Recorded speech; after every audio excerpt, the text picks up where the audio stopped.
Thank you and welcome to our podcast today. Our guest today is Brook Shang. And Brook Shang was born and raised in Taiwan. When she was 16, her family immigrated to Canada where she finished the last 2 years of high school. And after receiving an MBA from a top Canadian business school, Brook moved back to Taiwan and worked in the computer industry for 4 years. Right? Yeah. Then she returned to Canada and got married. And Brooke was a stay-at-home mother for 10 years before returning to the workforce. She's now a management consultant, a real estate investor, and an investment coach. But being a mom remains her most important role. She lives in Toronto with her husband and their two beautiful children. So now welcome, Brooke. It's such a pleasure and such an honor to have you on our show today.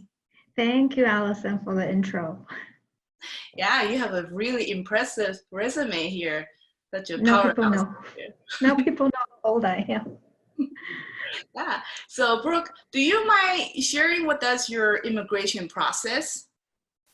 Yes. My parents actually always wanted to immigrate somewhere. This is the second time we attempted to immigrate to Canada. Okay. They attempted the States, Australia, and twice in Canada.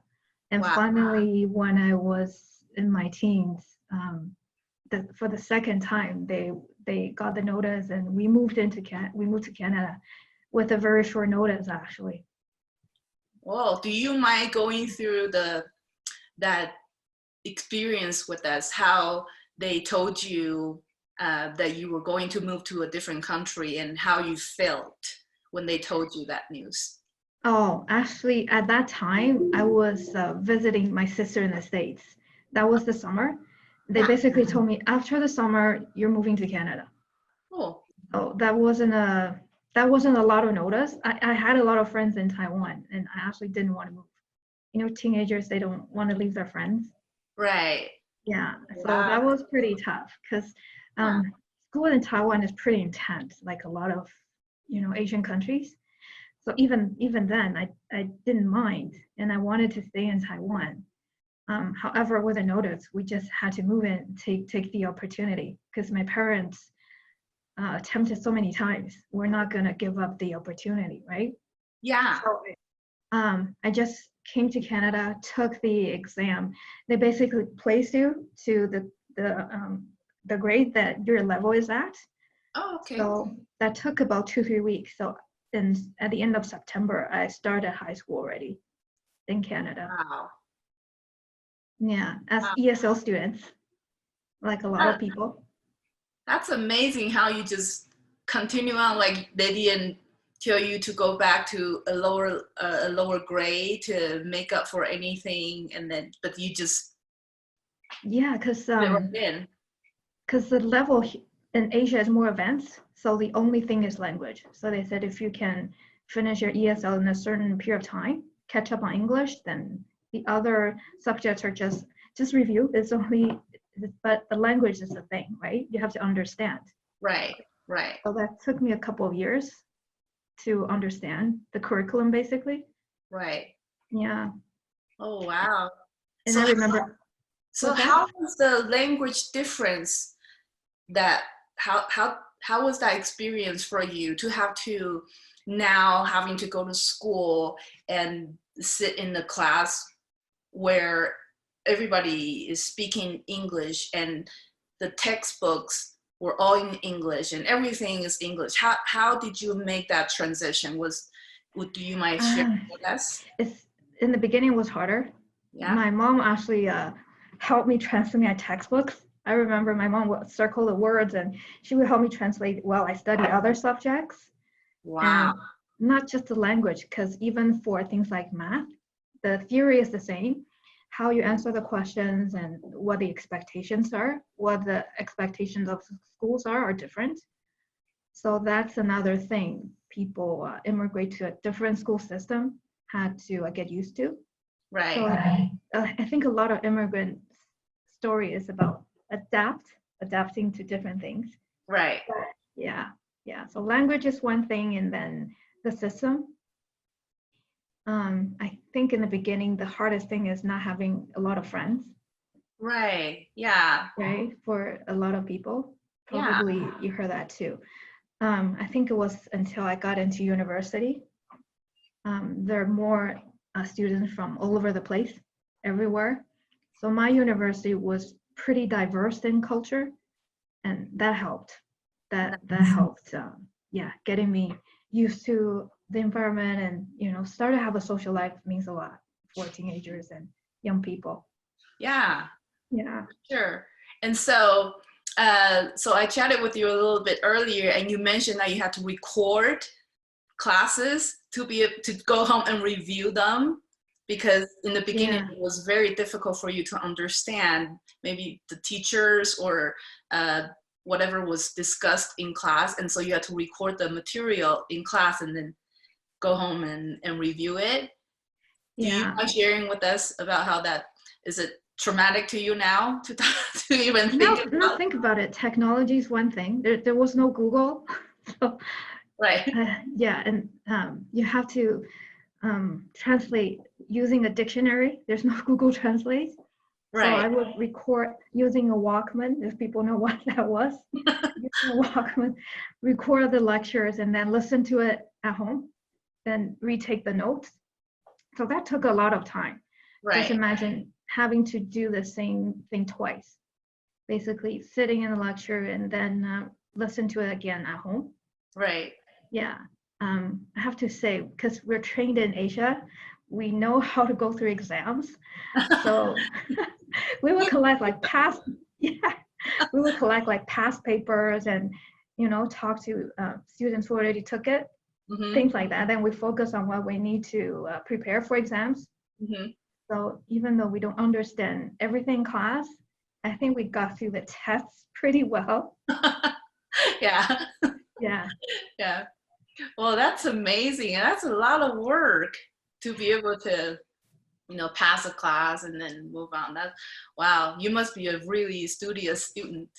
I didn't think so. I think I sacrificed some sleep at the time. You're young, you could get back to your normal routine in a day or two. Right. It's still a lot of work and it takes some time, right? Yeah. So did you, back in the days when you were a college student, did you have a study group with your friends or classmates to study together, or you always study on your own? Yes, we did have study group. A lot of it is going out to eat together, because a lot of us are here alone, right? A lot of immigrant kids are here alone. The parents they call it astronaut parents. Okay. They fly back and forth. They still work at home. So a lot of us, we don't have parents cooking at home, or some people live in the residence on campus. So we do have a group of friends. We will eat out. We will gather. We will study together and chat it. And they remain to be my close friends even today.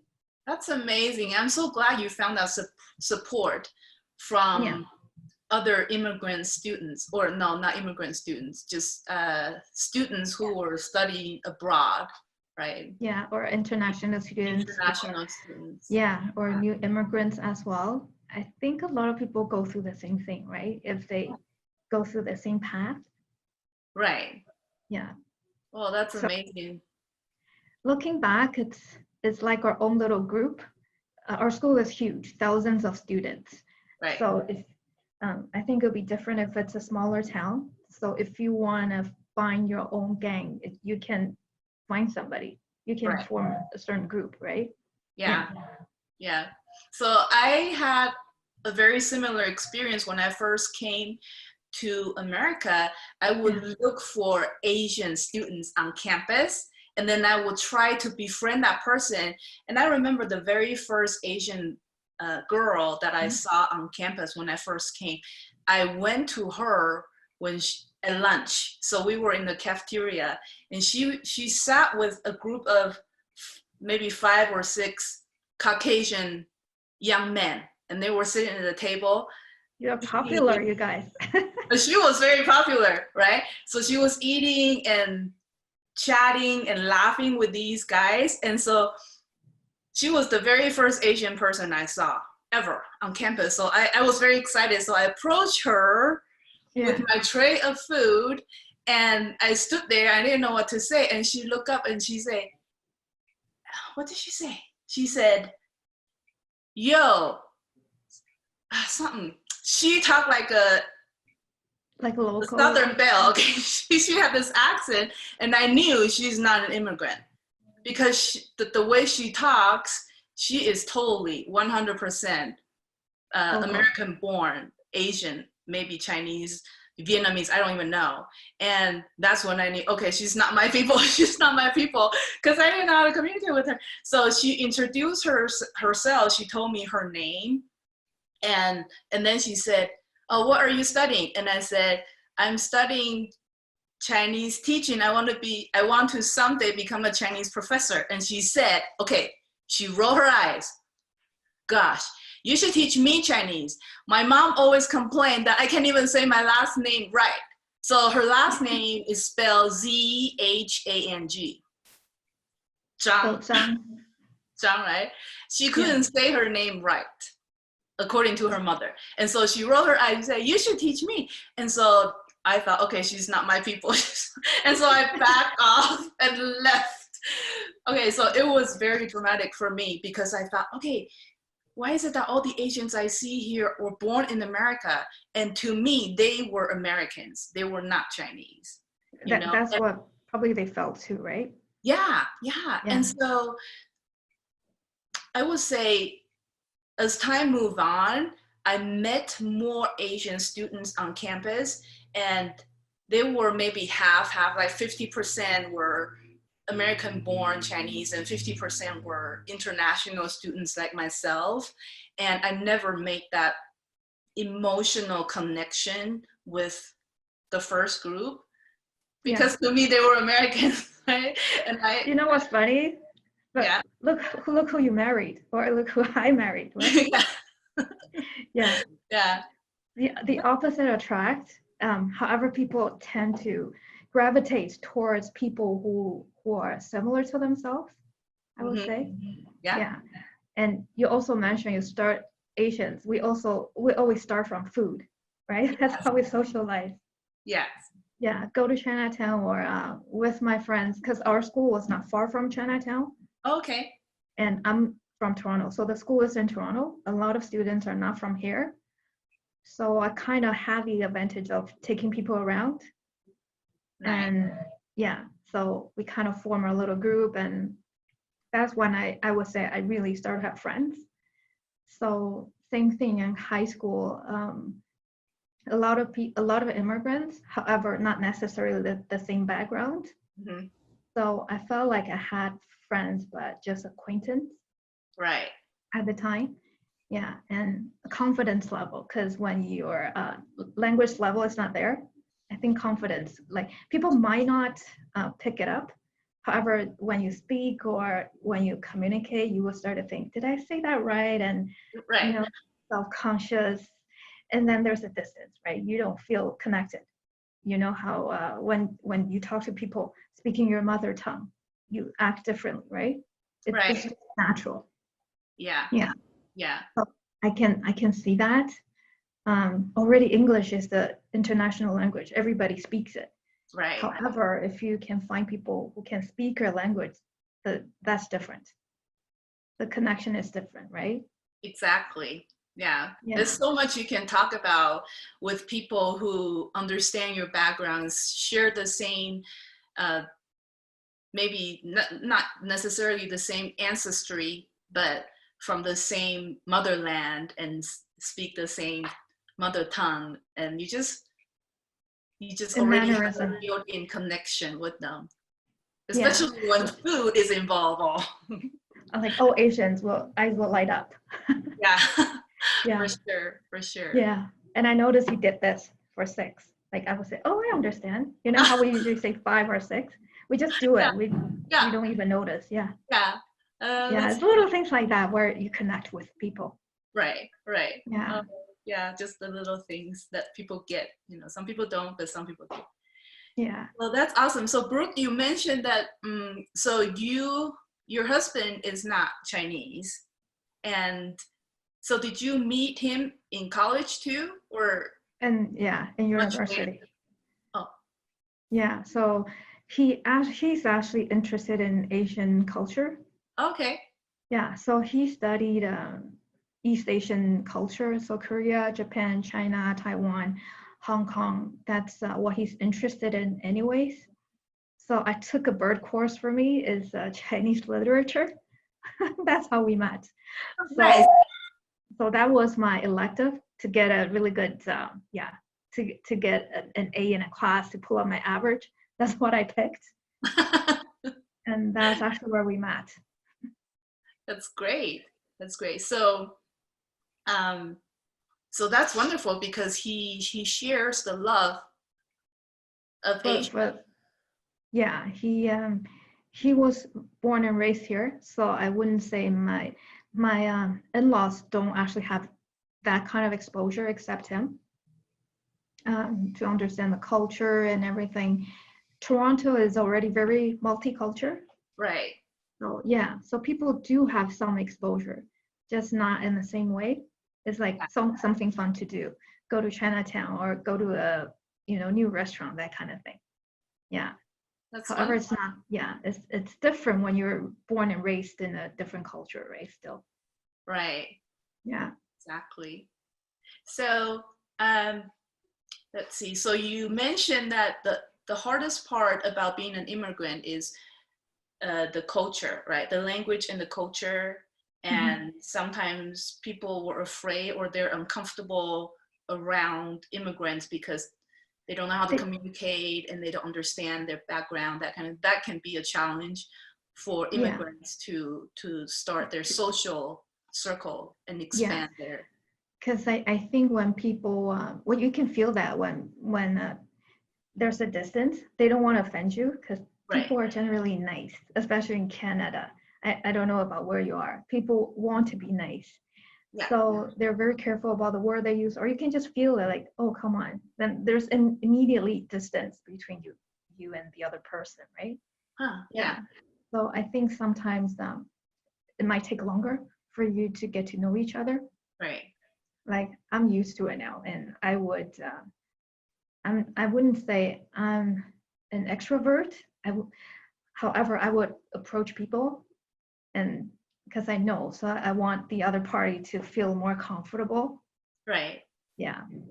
However, you can tell when people say, "Oh, I'm purposely say, oh, I'm not trying to treat you differently or anything." However, by saying that, in their mind, they're already, Thinking. already they already feel it, right? They already Yeah. have that mindset. Yeah. Oh, that's very interesting. So yeah. Also because I went through business school. So I remember in business culture class, that's the first class, they're saying if you're female, if you're not white, and several other things, probably your age or something else, people already have a different impression of you. I don't think that's racism. It's just first impression. Right. You're probably already disadvantaged. You know how people say you have a lower pay, and not just immigrants or female, or if you're not the dominant group. So that was the first thing in business class. So I was like, oh, so that's where we're gonna start, not equal ground, right? Yeah. Yeah. So however, I do not, you don't have to treat it as a disadvantage. I think a lot of the time, because people assume you're a female or you're not the dominating type. So their guard will be down a little bit. So I think even though it might be disadvantage in a way, you can treat it as an advantage, right? Because if you excel, people don't expect that. Right. Yeah. Wow. That's amazing. So it's all in our own, we can determine how our own path would be. We don't have to let statistics to dictate our destiny. Is that what you're trying to say? Yeah, and Even also though there's statistics saying that if you're person of color, if you're female, and if you're an immigrant, if you have an accent, or if you have this and this and this and this and this, then chances are you will, if you work the same job, but your starting pay will be lower than a certain group of people. But that's just statistics. That's the fact, right? We all know that the same job, or how many CEOs are there, Fortune publishes how many female CEOs in the current year, that kind of thing. We know that. Like, we're not trying to say, it's discrimination or anything. I don't think that's an excuse. I think you're just starting from a different starting point, right? And at the same time, use that as your advantage, because probably people's guard won't be up when you're competing, or their expectation for you to be low, and you can excel and exceed everybody's expectations too. Yeah. So I mentioned that I do real estate, and I think it's fair. It's not like everybody starts the same, right? It's not because even I think a degree doesn't help you in that field. Or in my computer industry job, yes, they probably would look at people's degree and their language ability. However, I think there are ways to make it up. For example, if you're technical, you have engineering degree versus speaking good English, that kind of thing. So yeah, I think you can weigh yourself. If you don't think it as a disadvantage, I think anybody could excel, right? Yeah, right. Because my husband is learning Chinese. I don't know if you hear people speaking Chinese to you, if it's not their first language, you actually don't really judge them the same way you think people would judge you when you speak English too. Because when we speak a second language, we would think, oh, people are judging me, I didn't use that word wrong. However, if you reverse the role, when you hear people speaking Chinese to you, you're probably just understanding, right? Even if they use a simpler word, doesn't matter. Right. It's in our head, in our head, yes. People will probably judge and think. Yeah. So we always have a very harsh inner critic that we judge ourselves a lot harsher than we judge other people, because we have high expectation for ourselves. We want to be good. We want to look good. We want to achieve. And so we have that expectation for ourselves. And that's sometimes very hard, right? Because that's sometimes it's I think because we want to appear smart. We want a professional. Right. And we think we have something to prove. Right. Yeah. And I think in a way, maybe do you mind sharing with us what your experiences are, how your parents, they immigrated, they tried many times to move your family out of Taiwan, and they try Australia, they try America, they try Canada. And so finally they succeeded, and they provided a Canadian education for you. And so they must have some kind of expectations for you too. Like, did they ever tell you, well, Brooke, we want you to grow up to be a doctor or a lawyer, or all those very typical Asian parents' expectations of what their kids should grow up to be? Did you have to live through that kind of expectations? I think subconsciously, yes. They never say that because they want to appear to be liberal, right? Because since we immigrated, they didn't actually live here. So I know it's mainly for the second generation. Even though when we talk about American dream or immigrant dreams, it's a better life for them. I think it's mainly for the next generation, because for them, they probably won't actually start a life here from scratch. It's the future generation. Right. So it's natural for them to say, I want you to do well, even though they don't say that. So yeah, I'm not the engineering type, and I know I'm not going to be a doctor. I think I did okay in school. I didn't make them lose face, that kind of thing. So I followed the path, right? I went to school. The funny thing is, I think immigrant parents, they don't even care if you go to work right away. They want you to have a degree. Right. Yeah. Do they care about like real life experience when you work part-time and go to university, the actual, North American way of life? I don't think, I didn't feel that, or at least the people I know, they just want you to get a degree so it looks good and go on your path, look for a job later. Yeah. So in that sense, I did. I went to school, and as we talked about, it's hard to go through school. I skipped a grade. I went through all the summer schools. I went to a graduate school, even though I'm not a doctor. So I followed the path pretty much, right? Another thing is, I don't know if you feel that way too.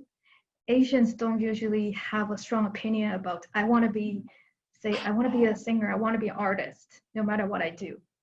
I think a lot of Asian kids still follow that path. Maybe they have the hope, oh, I will be an artist, I'll do something after I completed my obligations, going through schools, getting the degree, then I can pursue my dream. Mm-hmm. So I kind of felt that a little bit. Right. I did, like, the expectation is not as low as, I'm not going to do drugs. I'm not going to get in gangs. No, you have to have good education at least. Right. And I did have a corporate job right after I finished school. So I'm on the path.